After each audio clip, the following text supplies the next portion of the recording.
Welcome to the TMZ podcast. Derek here. I was going to put on an Australian accent, but I'm a little bit. I was going to say a little flummy this morning. Welcome to the TMZ podcast down under. This is the last one. On New Year's Eve, no less. The last one of 2025. The last one. I wouldn't want to be here with anyone other than you. Wow, I really enjoy one of my best friends in the office, Devin Raw.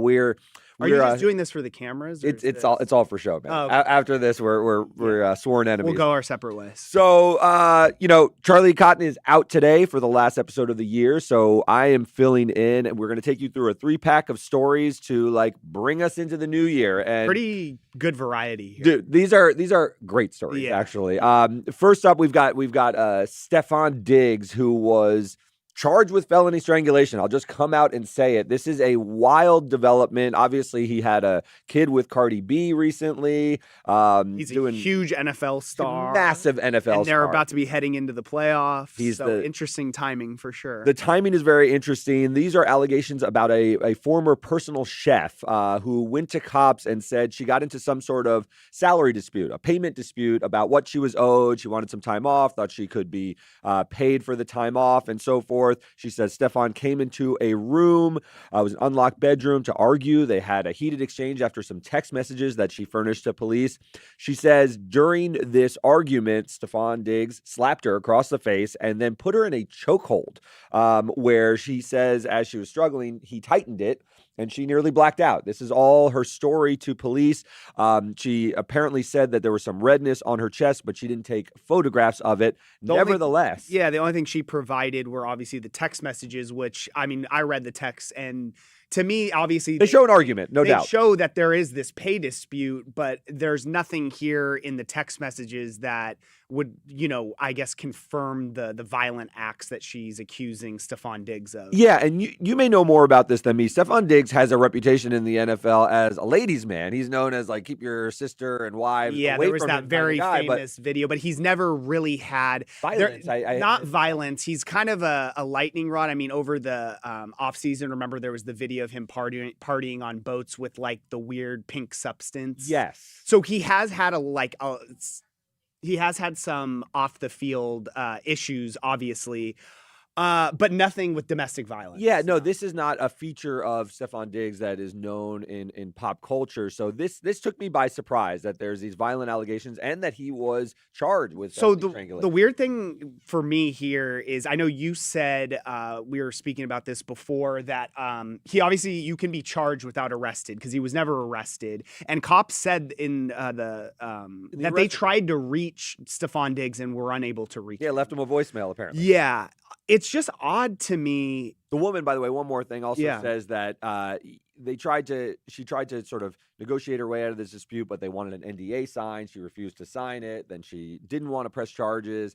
A woman called her that she believes was Stefon's girlfriend, not laid out as Cardi B, but that is some speculation that was out there. Said, don't make a big deal out of this. Yeah. So this is now a problem. Right. The weird thing about this story to me, though, is so they never arrested him. They never spoke to him. And then he got charged yesterday in court. By the way, we didn't say this, but his attorney gave us a statement, obviously denying all these allegations. He's going to be arraigned later on in January. And they are basically we'll get our day in court for the truth to come out. Right. Acknowledges that this was a financial dispute, but says all of these allegations of physical violence are associated. So the weird thing to me is, obviously, he was never arrested. He was charged yesterday. And as far as I've seen, maybe cops have more information than they're giving out, but they have this woman's account of her saying he did these violent acts to her, and then they charged him. But besides just her word, and I who knows? I obviously wasn't there. You weren't there. I don't know what the hell happened, but. Where's the probable cause to charge him? Exactly. Isn't this a he said, she said situation? And it's if this isn't on video, there's no photos of injuries. You don't need video evidence. You don't need that much. You need a witness? You don't need a witness necessarily. You need proof that you can prove this case beyond a reasonable doubt. That's the cause to arrest and press these kind of charges. So obviously the narrative was presented to lawyers, the prosecutors, and they felt they had enough to charge him because that's the way the story has come out. Now, I agree. It seems like you have one person's account and they haven't even gotten Stefon Diggs' account, but this is an older incident. This happened on December 2nd. And even though the narrative says we tried to reach out to Stefon Diggs, they may have done more digging. We're now here at December 31st. Right. They may have more. I'd wager that it's not just this narrative that they're working with. Maybe there was some physical evidence, although they say that no photographs were taken of the redness that she. I also thought it was the other interesting element is the Patriots released a statement pretty quickly, basically saying they knew about this, obviously, and that they were, knew about the allegations, but they were standing behind Diggs, which usually. Playoffs are right here. The playoffs are here, but usually in situations involving domestic violence, especially the NFL comes down hard. So yeah, and look, the NFL discipline will be separate from whatever he faces criminally, correct. Right? They can do a lot more to him. They can suspend him even if it doesn't become sort of something. Like I said, convicted. Obviously not as important as what if this allegedly happened, but with the playoffs coming. Could be huge implications for the Patriots as well. Massive. And who knows what Cardi sort of thinks of all of this. She obviously wanted something a little bit calmer in her next relationship than what she had with Happy Offset. holidays. Yeah, happy holidays. So let's get to something that I don't know if this will have a happy ending. It's certainly taken some turns in a positive direction, but tell me about what's going on with Sean Astin and Tyler Chase. So Tyler Chase, it's this super sad story. He was a kid star on Ned's Declassified on Nickelodeon. And then recently, earlier this month, a video went viral of him essentially living on the streets. Disheveled, substance abuse issues. There's photos that have came out of substance abuse stuff. Really sad. Everyone thinks how do people like this, just get left on the wayside and, end up out on the streets? Obviously, maybe there's some mental health stuff going on as well. So a lot of people have been trying to help this guy. Sean Weiss from the Mighty Ducks is one of them who was gone through his own problem. Was a huge success story of almost an identical situation where he was emaciated on the street on drugs, was being arrested every other week, and then completely turned his life around, got sober, and he's been sober, I think, for almost 5 years. Yeah, he's a child star from my past. He's the Mighty Ducks guy, so a legend, goalie. And it was a very, very, very sad So story. he's tried to get involved. There's been a local guy who's tried to get involved as well, who owns a barbershop, just trying to get him off the streets. They got him a 72-hour hold. Unfortunately, psych hold where they got him, sober, but unfortunately, due to the laws in California, he was then let go because the person needs to actually want the help. Yeah, it can't be forced into a rehab. People find this upsetting, and it is, but the way the laws work, it's very, very difficult to deprive someone of their liberty for an extended period of time. You can do it for short holds to make sure they're not a danger to themselves and to others, but if he is living on the street, you can't just arrest him and throw him in a rehab facility. That is a very difficult thing to do, particularly in California. So this Ned's Declassified co-star Daniel Curtis Lee, he was one of the other people who have come forward. He got him a hotel room, actually, that he then left. We spoke with him, and he said, actually, because the current president of SAG, afterwards, I didn't even know this, is Sean Astin. Yeah.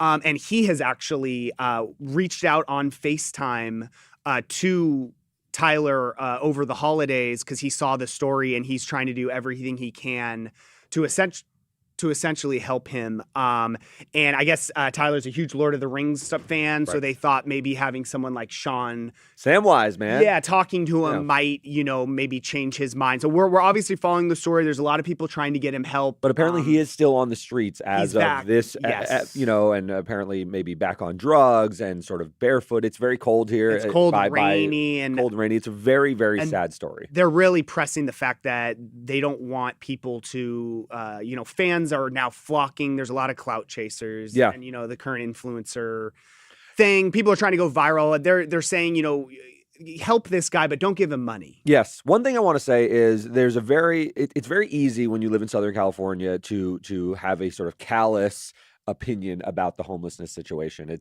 There is a sort of blight in the city, but when you read stories like this, these are humans, and he happens to be a celebrity, but all of them are human beings, and we should think about it a little bit more. This is a very, very sad story, but I think it casts sympathetic light on this larger problem that I think people like dehumanize. Well, I think a lot of people are like, think that these people, it's like, oh, they're, losers, or they're just choosing to be lazy. It's like most of them, I feel like there's a mental health and issue a substance issue. And substance issues at the center of it. So hopefully he gets the help he needs. All right, let's shift gears. The last story of the day and of the year. I think it will be lighthearted, even though it starts guy's scary. Okay, right? He looks okay, let's say. So there was at Walt Disney World in Florida, there was an employee who was knocked down and bloodied by the Indiana Jones boulder rolling off the set of a performance at the theme park. So this is wild. There's this video that you see where the boulder, which is the most famous boulder in history. It weighs roughly 400 pounds, is made of rubber. Yes. Does that thing, I don't know. Dude, that thing's got some bounce. So it's supposed to roll along the side, but this one gets off the track, starts coming towards the audience. And a dad is like sort of filming it.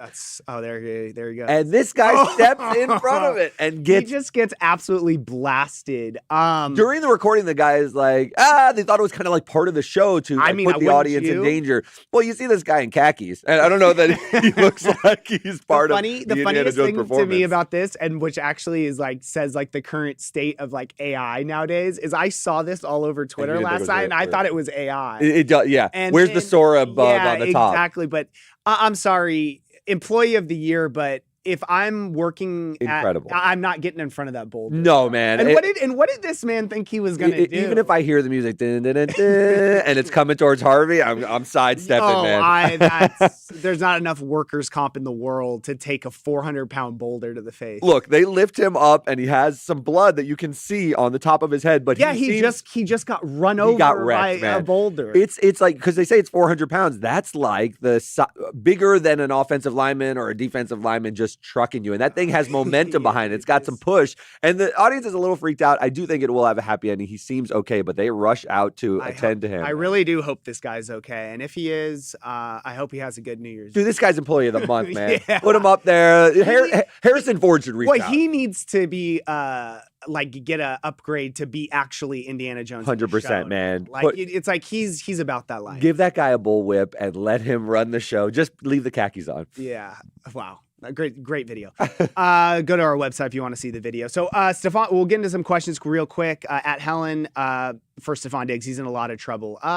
Maybe. This is very, very early. And he's going to have the best lawyers he can buy. Yeah. At EHC Bunny, I think the chef is a secret girlfriend.